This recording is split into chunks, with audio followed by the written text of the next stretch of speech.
Hello అండి, నమస్తే. వరలక్ష్మి వ్రతం రోజు కలశాన్ని పెట్టుకొని అమ్మవారిని పూజించుకుంటాం కదా. అయితే కలశాన్ని ఎప్పుడు కదపాలి, ఎన్ని రోజులు కలశాన్ని ఇంట్లో ఉంచుకోవచ్చు, కలశం ఏ సమయంలో కదపాలి అన్న విషయాలన్నీ కూడా ఈ వీడియోలో తెలుసుకుందాము.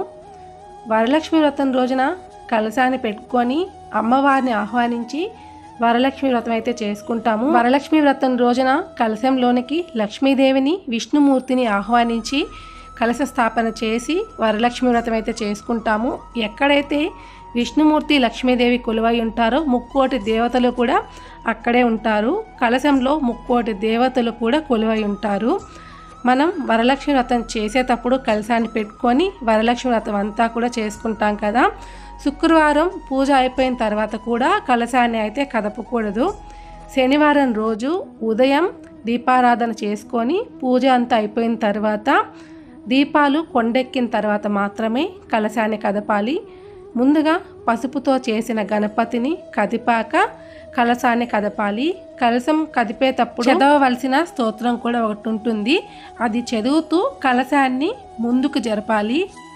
కలశాన్నైనా, పసుపుతో చేసిన గణపతినైనా, అమ్మవారినైనా కూడా కదిపేటప్పుడు ముందుకు మాత్రమే జరపాలండి, వెనక్కి జరపకూడదు.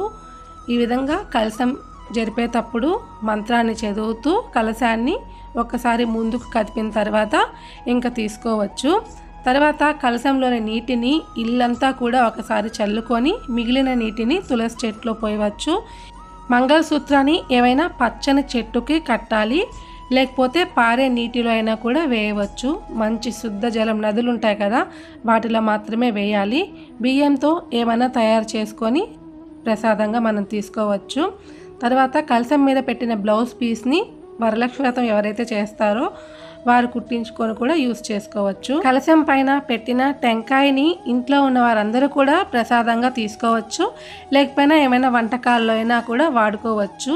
Vegetarian recipe. వరలక్ష్మి వ్రత కలశాన్ని మనం పూజ చేసుకున్న తర్వాత పక్క రోజు కదిపేయాలండి. 3 రోజులు అలా ఉంచకూడదు. వరలక్ష్మి వ్రత కలశాన్ని ఒకరోజు మాత్రమే ఉంచాలి. పక్క రోజు దీపారాధన చేసి కొండెక్కిన తర్వాత కలశాన్ని అయితే కదిపేయాలి. అలా 3 రోజులు అలా అయితే కలశాన్ని పెట్టకూడదు అండి.